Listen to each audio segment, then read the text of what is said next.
வாழ்க்கையில யாருக்கு தாங்க கஷ்டம் இல்ல? லவ் ஃபெயிலியர், போவர்ட்டி, ஃபேமிலி இஷ்யூஸ்னு என்னென்னமோ பிரச்சனைங்க. சப்போர்ட்டுக்கு கூட யாரும் இல்ல.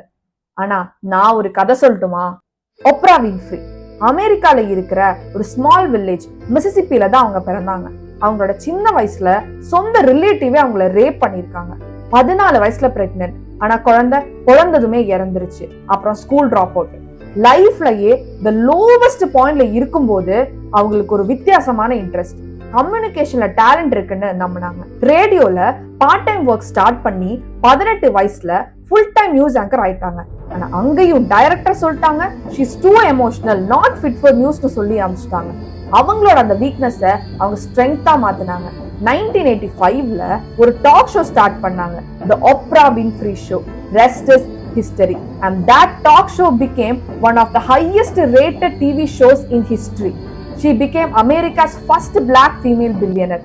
அது மட்டும் இல்லாம she is a media mogul, philanthropist and Oscar nominee. Opera சொன்ன ஒரு லைன் இருக்கு, turn your wounds into wisdom. அவங்க லைஃப்ல வீக்கஸ்ட் பாயிண்ட்ல இருக்கும்போது அவங்களோட ஸ்ட்ரென்த்தை கண்டுபிடிச்சாங்க. அதே மாதிரி நம்ம எல்லாருக்குமே ஒரு ஸ்ட்ரென்த் இருக்கு. உங்க லைஃப்காக நீங்க தான் அதை ஃபைட் பண்ணணும். உங்க லைஃப் ஃபுல் ஸ்டாப் கிடையாது, இனிமே தான் ஆரம்பம்.